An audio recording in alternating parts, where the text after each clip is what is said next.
نبی امام ہیں، صحابہ مقتدی ہیں. جو قرآن اللہ کے نبی نے پڑھا، فاتحہ پڑھی، اس کے بعد سورت پڑھی، صحابہ نے ساتھ ساتھ دہرایا. آپ نے فاتحہ کے علاوہ کچھ پڑھنے سے قیام میں منع کیا اور فاتحہ پڑھنے کا حکم دیا کہ جس نے یہ نہیں پڑھی، ایک حدیث کے الفاظ ہیں اس کی نماز خجاج خجاج خجاج، ناقص ہے ناقص ہے ناقص ہے. فاتحہ کو ہی اللہ نے نماز کہا. مالک فرماتا ہے کہ نماز میں نے اپنے اور بندے کے درمیان تقسیم کر دی. بندہ کہتا ہے الحمدللہ رب العالمین، مالک جواب دیتا ہے حمدنی عبدی. اس فاتحہ کو اللہ نے نماز کہا ہے، اب جس نماز میں فاتحہ ہی نہیں وہ نماز کیسے ہے؟ اور وہ ہے بھائیو، اب یہ کڑوی باتیں ہیں، خصوصاً ہمارے جو اہل حدیث مکتبہ فکر کے بھائی ہیں ان کے لیے. سورۃ الاعراف کی آیت نمبر 204، بسم اللہ الرحمن الرحیم، جو آج ہمارا درس تھا جس پہ وَإِذَا قُرِئَ الْقُرْآنُ فَاسْتَمِعُوا لَهُ وَأَنصِتُوا لَعَلَّكُمْ تُرْحَمُونَ. اور جب القرآن پڑھا جائے تو اسے متوجہ ہو کر سنا کرو اور خاموشی اختیار کرو تاکہ تم پر رحم کیا جائے. تو تعویل عام کے اعتبار سے یہ آیت واقعی ہی ہر اس جگہ پر لاگو ہوگی جہاں قرآن پڑھا جا رہا ہوگا، چاہے نماز میں ہوگا یا نماز کے باہر. اور یہ میرا اپنا فتویٰ نہیں بلکہ پوری امت کا، محدثین کا اجماع ہے اس بات کے اوپر. اہل سنت کا، اہل تشیع کا، دونوں کا اجماع ہے. اور اس میں یہ جو جعلی باتیں جی یہ مکی آیت تھی جی، وہ نماز تو مدینے میں فرض ہوئی، اور بھائی چاہے مکی تھی یا مدنی تھی اس سے تو فرق ہی نہیں پڑتا. یہ تو وہی بات ہے کہ جی یہ آیتیں بتوں کے بارے میں یہ ادھر نہیں لگ سکتی. یہ وہی لیم ایکسکیوزز، لنگڑے قسم کے ایکسکیوز، لیم ایکسکیوزز. اور یہ دونوں طرف سے ہیں، ادھر سے بھی ہے، یہ کہتے ہیں مکی آیت ہے، وہ کہتے ہیں جناب دیکھیں نا جی قرآن میں حکم ہے قرآن سنو. تو ہم اس لیے فاتحہ نہیں پڑھتے کہ امام کو سن رہے ہوتے ہیں. تو بھائی عشاء کی آخری 2 رکعتوں میں اور مغرب کی آخری رکعت میں اور زور اور اثر میں اس وقت تم کون سا قرآن سن رہے ہوتے ہو؟ اس وقت کیا تکلیف ہوتی ہے؟ اس وقت کیوں نہیں سورۃ الفاتحہ پڑھتے؟ تو وہ بھی جعلی بات کر رہے ہوتے ہیں. تو جعلی بات پکڑی جاتی ہے، ادھر بھی جعلی بات ادھر بھی جعلی بات حنفیوں کی طرف سے. وہ جی قرآن میں آیا قرآن پڑھا جائے خاموشی سے سنو. بھائی عشاء کی آخری 2 رکعتوں میں اونچی آواز سے پڑھا جا رہا ہوتا ہے تو اس میں آپ کیوں پھر نہیں پڑھتے؟ ضد پہ اڑے ہوئے ہو. تو یہ سارے ہیں لیم ایکسکیوزز دونوں طرف سے. بہرحال یہاں پر میں کچھ باتیں عرض کر دوں اسی حوالے سے، کچھ انٹرسٹنگ باتیں. اب چونکہ میں خود بھی 31 سال تک بریلوی رہا ہوں، حنفی رہا ہوں، مجھے یہ معاملات بالکل کلیئر ہیں کہ یہ بات بالکل لاجیکل ہے. عام فطرت پہ جو مسلمان پیدا ہوتا ہے، چاہے بریلوی ہو، دیوبندی ہو، اہل حدیث ہو، اہل تشیع کے ہاں، ظہر اور عصر کی نمازوں میں ساری رکعتوں میں وہ سورۃ الفاتحہ پڑھتا ہے، اور عشاء کی آخری 2 رکعتوں میں اور مغرب کی آخری رکعت میں بھی پڑھتا ہے، جب تک مولوی اس کو پٹی نہ پڑھاتے. ہم خود بھی پڑھتے تھے. مطلب ہمارا دماغ ہی نہیں تھا کام کرتا کہ یار یہ کس طرح ہو سکتا ہے کہ بھئی اب میں زور میں وہ اپنی 4 دکانوں کا حساب کرتا رہوں 4 رکعتوں کے اندر، کہ میں منہ بند کر کے. اور آپ کی تو نماز ہی بڑی لمبی ہوتی تھی. تو پہلی 2 رکعتوں میں تو صحابہ کرام کہتے ہیں، وہ جابر بن عبداللہ کا میں نے بیان کیا 843 نمبر سنن ابن ماجہ کی، کہ ہم زور اثر کی پہلی 2 رکعتوں میں 7 صورتیں بھی پڑھا کرتے تھے. یعنی جب تک آپ وسلم رکوع میں نہیں جاتے تھے ہم قرآن پڑھتے رہتے تھے. بالکل لاجیکل بات ہے. تو مولوی جب تک پٹی نہ پڑھائے، ابھی بھی آپ اگر دیکھ لیں تو ہمارے حنفی بھائیوں کی یعنی دیوبند اور بریلویوں کی اکثریت زور و اثر کی نماز میں سورہ فاتحہ پڑھتی ہے، اور عشاء کی آخری 2 رکعتوں اور مغرب کی آخری رکعت میں پڑھتی ہے. ان بیچاروں کو تو پتہ ہی نہیں ہے کہ یہ بھی کوئی بیچ میں مصیبت ہے. اور یہ تو وہ مصیبت ہے جو ان کو پتہ نہیں. اس سے مضحکہ خیز مصیبت میں آپ کو بتاؤں جو اس سے بھی خطرناک ہے، جو فقہ حنفی کی ساری کتابوں میں لکھی ہوئی ہے. اور یہ لطیفہ سنائے بغیر یہ درس مکمل نہیں تھا. اور اللہ نے بڑی مدد کی میری کہ مجھے بڑی پرانی باتیں یاد آنا شروع ہو گئیں جب یہ لیکچر میں نے تیار کیا، کہ 3-4 ہفتے لگائے میں نے اس پہ کمپیریٹو اسٹڈی پہ. وہ بات کیا یاد آئی، فقہ حنفی کی ساری کتابوں میں، چاہے وہ عربی میں ہو یا اردو میں ہو، بار شریعت کھول لیں، بہشتی زیور کھول لیں، فتاوی عالمگیری کھول لیں، در مختار کھول لیں، اس پہ فتاوی شامی رد المختار کھول لیں، اس میں یہ بات لکھی ہوئی ہے بھائیوں کہ اگر کوئی مقیم مسافر کے پیچھے نماز پڑھے تو مسافر تو 2 فرض پڑھ کے سلام پھیر دے گا نا. تو کہتے ہیں مقیم نے پڑھنی ہے 4، امام تو فارغ ہو گیا، تو مقیم جب آخری 2 رکعتوں میں کھڑا ہوگا نا تو خاموشی سے وہ اپنا قیام کرے گا. امام صاحب بیچارے جوتیاں پا کے گھاٹ جا چکے ہیں، وہ کہتے ہیں نہیں وہ چونکہ امام کے پیچھے ہی شمار ہے. اب مجھے بتاؤ یہ دنیا کی کس ڈکشنری میں وہ امام کے پیچھے شمار ہوگا؟ امام نے تو سلام پھیر دیا اور نماز مکمل کر چکا ہے. وہ کہتے ہیں نہیں، چونکہ وہ تکبیر اولا سے امام کے ساتھ شامل ہوا تھا تو امام کی قرات مقتدی کے لیے کافی ہے، لیکن بھائی جی امام قرات کر ہی نہیں رہا تیسری چوتھی رکعت میں. وہ کہتے ہیں نہیں نہیں نہیں نہیں نہیں، یہ ہمارے بزرگوں نے مسئلہ بتایا ہے کہ مقیم جو ہے مسافر کے پیچھے آخری 2 رکعتوں میں خاموشی سے اندازہ کر لے کہ کتنی دیر میں فاتحہ پڑھی جاتی ہے، اتنا اندازہ وہ خاموشی سے کھڑا رہے اور پھر رکوع میں جائے. اس سے کسی کی بدنیتی اور شیطان کا حملہ اس بندے پہ چیک ہو جاتا ہے کہ یہ اب دنیا کی کس عدالت میں یہ مقدمہ پیش کیا جا سکتا ہے. میرا خیال ہے یہ بات ان کی عوام کو پتا چل جائے نا تو وہ بھی ان کو لتر مارے کہ خدا کے لیے یہ کیا بزرگ ہمارے ساتھ کر کے گئے ہیں. یعنی کہ ان کی عقل بھی کام نہیں کرتی تھی کہ جنہوں نے یہ مسئلے لکھے ہیں کہ امام صاحب جا چکے ہیں. چلو پہلے تو تھا کہ 4 رکعتوں میں امام پڑھ رہے آگے، اب تو امام پڑھ ہی کوئی نہیں رہا، وہ تو سلام پھیر کے فارغ ہو چکا ہے، مسافر امام ہے اور پیچھے آپ پھر بھی خاموشی اختیار کریں. وَلِعَوْذُ بِاللَّهِ تعالی. بس دعا کریں گے کسی کا گیئر الٹا نہ لگے، ورنہ جو ایکسیلیٹر پہ پاؤں رکھے گا گاڑی اتنی پیچھے جائے گی. اب یہ گیئر الٹا لگ چکا ہوا اصل میں، تو جتنا ایکسیلیٹر دبائیں گے گاڑی آگے نہیں جانی پیچھے ہی جانی ہے. اسی طریقے سے ہم خود بھی بریلوی رہے 31 سال تک، جو بند میں بھی عرصہ گزرا، اس وقت بھی الحمدللہ میری یہ عادت تھی کہ فجر کی نماز میں اگر میں مسجد میں پہنچوں اور امام نے نماز شروع کر لی ہو تو میں کبھی سنتیں نہیں پیچھے پڑتا تھا. میری عقل ہی نہیں مانتی تھی کہ فرض نماز کھڑی ہے اور میں پیچھے جو ہے وہ اپنا کام شروع کر دوں. اور ان ظالموں کو اب نہیں ان کو یہ آیت یاد آتی وَإِذَا قُرِئَ الْقُرْآنُ فَاسْتَمِعُوا لَهُ وَأَنصِتُوا لَعَلَّكُمْ تُرْحَمُونَ. جب قرآن پڑھا جائے تو خاموشی سے سنا کرو، ٹھیک ہے، اس کو متوجہ ہو کر خاموش رہا کرو. یہ بات نہیں یاد آتی؟ ہم تو قائل ہیں، ہم کہتے ہیں خاموشی رکھیں، امام کے پیچھے بھی رکھیں، صرف سختوں میں پڑھیں. وہ آگے آ رہی ڈیٹیل بات. اور تو یہ سنتیں پیچھے دبائی آتے. اور اس وقت بھی الحمدللہ میری عقل نہیں مانتی تھی. وہ تو مجھے بعد میں پتا چلا کہ صحیح بخاری اور صحیح مسلم کی متفق علیہ حدیث ہے کہ آپ صلی اللہ علیہ وسلم نے ارشاد فرمایا کہ جب فرض نماز کی اقامت ہو جائے تو کسی کے لیے جائز نہیں ہے کہ اس فرض نماز کے علاوہ کوئی اور نماز پڑھے. وہ عقل بھی مانتی ہے.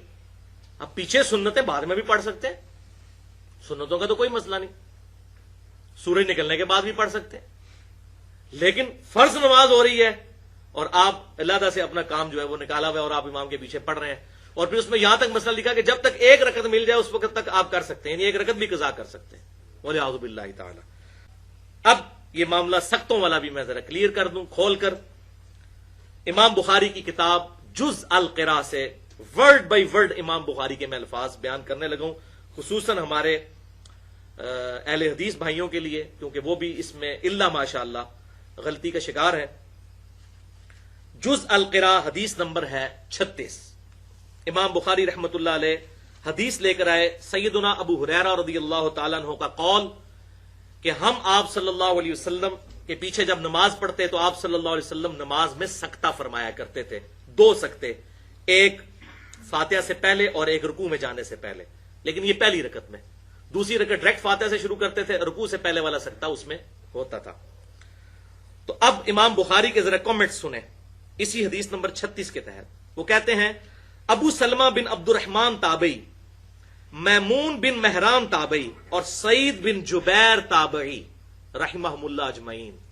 سعید ابن جبیر کے تو کیا کہنے، الحمدللہ شیعان علی میں سے تھے اور مخالفین بنو امیہ تھے، اور یہ وہی ہیں جن کو حجاج ابن یوسف نے اپنے دربار میں قتل کروایا تھا. اور بعد میں کسی نے خواب میں دیکھا تو حجاج ابن یوسف نے کہا کہ باقی لوگوں کے قتل کے بدلے میں تو مجھے 1 دفعہ قتل کیا گیا، لیکن سعید ابن جبیر کے قتل کے بدلے میں اللہ تعالیٰ روزانہ مجھے قتل کرتا ہے، جو میں نے اس نیک انسان کو قتل کیا. اور عبداللہ ابن عباس کے سب سے بڑے شاگرد، بخاری اور مسلم کی درجنوں احادیث کے راوی سعید ابن جبیر رضی رحمت اللہ علیہ، رضی اللہ عنہ بھی کہہ سکتے ہیں، علیہ السلام بھی کہہ سکتے ہیں، الحمدللہ. یہ 3 تابعی کا امام بخاری لکھ کے کہتے ہیں. اور دیگر اسلاف رحمہم اللہ سختوں میں قرات کے قائل تھے، سختوں میں جب امام خاموش ہوتا ہے. اور ان کی دلیل یہی حدیث ہوا کرتی تھی کہ لا صلاۃ لمن لم یقرأ بفاتحۃ الکتاب، کہ اس کی نماز ہی نہیں ہے جو سورۃ الفاتحہ نہیں پڑھتا. پھر جب امام قرات کرتا تو وہ خاموش ہو جایا کرتے تاکہ اللہ تعالی کے ارشاد پر عمل ہو. یہ امام بخاری کہہ رہے ہیں، میں نہیں کہہ رہا. تو کہہ دو جی مکی آیت ہے. امام بخاری نے نہیں پتا ہے مکی آیت ہے. امام بخاری کہہ رہے ہیں تاکہ اس حدیث پر بھی عمل ہو اور اس آیت پہ بھی. فَاسْتَمِعُوا لَهُ وَأَنصِتُوا سورۃ الاعراف آیت نمبر 204 کہ جب قرآن پڑھا جائے تو اس وقت اس کو سنا کرو اور خاموشی اختیار کرو، اور رسول اللہ صلی اللہ علیہ وسلم کے حکم پر بھی عمل ہو جائے، کیونکہ مَن یُطِعِ الرَّسُولَ فَقَدْ أَطَاعَ اللَّهَ. امام بخاری نے وہ آیت لکھ دی سورۃ النساء کی آیت نمبر 80 کہ جس نے رسول اللہ صلی اللہ علیہ وسلم کا حکم مانا گویا اس نے اللہ کا حکم مانا. وہ کہتے ہیں یہ جو ہمیں کہتے ہیں نا جی وہ قرآن اور حدیث ٹکرا رہے ہیں، وہ کہہ رہے ہیں کوئی نہیں ٹکرا رہے. قرآن پر بھی عمل کریں گے کہ امام جب تلاوت کرے گا ہم خاموشی اختیار کریں گے، اس کے سختوں میں پڑھیں گے. حدیث پر بھی عمل کریں گے. اور پھر امام بخاری رحمۃ اللہ علیہ نے بڑی سخت بات کی. جو لوگ سورۃ الفاتحہ نہیں امام کے پیچھے پڑھتے انہوں نے پھر سورۃ النساء کی آیت نمبر 115 بھی ساتھ لکھ دی، جس کے کانٹیکسٹ میں نے مسئلہ نمبر 31 ریکارڈ کروایا تھا اجماع کی حجیت والا، کہ جو کوئی رسول اللہ کی مخالفت کرتا ہے بعد اس کے کہ اس پر حق واضح ہو چکا ہے. یعنی رسول اللہ کی مخالفت کیا؟ امام بخاری یہ بتانے چاہ رہے ہیں کہ آپ صلی اللہ علیہ وسلم نے کیا فرمایا تھا؟ لا صلاۃ لمن لم یقرأ بفاتحۃ الکتاب. تو سورۃ الفاتحہ نہ پڑھنا رسول اللہ کی مخالفت ہے. بعد اس کے کہ اس پر حق کھل چکا اور مومنین کے راستے کو چھوڑ دیتا ہے. یعنی کس کے؟ صحابہ کرام علیہم رضوان کے. تو پھر وہ جس گمراہی میں سرگرداں ہیں ہم اسی گمراہی میں اسے رہنے دیں گے اور آخرت میں اسے آگ کا مزہ چکھائیں گے، دوزخ کی آگ کا. وَلِعَاذُ بِاللَّهِ تَعَالَى. اتنی سخت یہ آیت امام بخاری نے اس جگہ پر نقل کی حدیث نمبر 36 کے اندر جز القراء امام بخاری کی کتاب ہے. اور یہ نہ سمجھیے گا بھائیو یہ امام بخاری نے کوئی خود سے فتویٰ لگایا. سیدنا ابو ہریرہ رضی اللہ تعالیٰ عنہ جو ساری احادیث کے راوی ہیں، ان کا قول صحیح سند کے ساتھ جز القراء میں امام بخاری نے 274 نمبر پر حدیث وہ نقل کی، حدیث موقوف، وہی جو آپ کے اس ریفرنس پیج کے اوپر سیکنڈ لاسٹ لکھی ہوئی ہے. للامام سکتتان، امام کے لیے ہیں دو سکتے. فاغتنموا القراءۃ فیہما بفاتحۃ الکتاب. تو ان دو خاموشیوں اور سکتوں میں سورۃ الفاتحہ پڑھنے کو غنیمت سمجھو. اور اس سے بھی بڑھ کر سیدنا عبداللہ بن عمر بن عاص رضی اللہ تعالیٰ عنہ کا قول بھی نقل کیا، بلکہ یہ مرفوع حدیث کے درجے میں ہی آ جائے گی یہ بات. امام بہقی نے اپنی کتاب کتاب القراء کے اندر حدیث نمبر 301 اور 302 انہی دو سختوں کے بارے میں عبداللہ بن عمر بن عاص رضی اللہ تعالیٰ عنہ، یہ وہی صحابی ہیں جو حضور صلی اللہ علیہ وسلم کی ہر بات لکھ لیا کرتے تھے. سنن ابی داؤد میں آتا ہے. پھر کچھ صحابہ نے کہا آپ انسان ہی ہیں، کوئی بعض کہا تھا آپ جذبات میں بھی کوئی بات کر دیں، تو انہوں نے حدیثیں لکھنا چھوڑ دی. تو آپ صلی اللہ علیہ وسلم نے اپنی مبارک زبان پکڑ کر فرمایا کہ اللہ کی قسم اس زبان سے حق کے سوا کچھ نہیں نکلتا. تو یہ حدیثیں لکھا کرتے تھے اور صحیح بخاری میں موجود ہے. حضرت ابو ہریرہ کہتے ہیں مجھ سے بھی زیادہ حدیثیں عبداللہ بن عمر بن عاص کے پاس ہیں، کیونکہ میں زبانی یاد رکھتا ہوں اور وہ لکھ لیتے ہیں. اور انہی کا وہ صحیفہ صادقہ بھی موجود ہے جس کے قلمی نسخے بھی مل چکے ہوئے ہیں. عبداللہ بن عمر بن عاص رضی اللہ تعالیٰ عنہما. تو کتاب القراء امام بہقی کی 301 اور 302 نمبر حدیث وہ کہتے ہیں کہ جب آپ صلی اللہ علیہ وسلم سکتہ کرتے تو ہم آپ صلی اللہ علیہ وسلم کے پیچھے سورۃ الفاتحہ پڑھا کرتے. پھر آپ صلی اللہ علیہ وسلم جب قرات شروع کرتے تو ہم خاموشی اختیار کر لیتے. اس کے بعد جب آپ صلی اللہ علیہ وسلم خاموش ہو جاتے یعنی دوسرا سکتہ کرتے تو پھر ہم قرات کرتے، یعنی ہم سے مراد جو بعد میں شامل ہوئے ہوتے. اور کیوں کرتے؟ ساتھ ہی اسی حدیث میں آتا ہے عبداللہ بن عمر بن عاص کہتے ہیں کہ آپ صلی اللہ علیہ وسلم ہم سے فرمایا کرتے تھے کہ ہر وہ نماز جس میں سورۃ الفاتحہ نہ پڑھی جائے وہ ناقص ہے، اس لیے ہم نماز میں سورہ فاتحہ بھی سکتوں میں پڑھا کرتے تھے. الحمدللہ بھائیو بالکل حق واضح ہو گیا. خود ہی فیصلہ کریں کہ سیف سائیڈ کون سی ہے. اور یہاں پر میں فتویٰ نہیں لگاتا، لیکن یہ حدیث میرے امام کا تقاضا ہے، میں ضرور بیان کروں. سنن ابی داؤد میں انٹرنیشنل نمبرنگ کے مطابق 866 اور سنن ابن ماجہ میں 1426 اور مسند امام احمد میں موجود ہے، المستدرک للحاکم میں موجود ہے.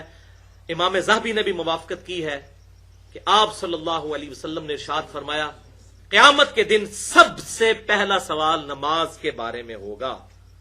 جس کی نماز درست نکل آئی اس کے اگلے سارے معاملات آسان ہوتے چلے جائیں گے.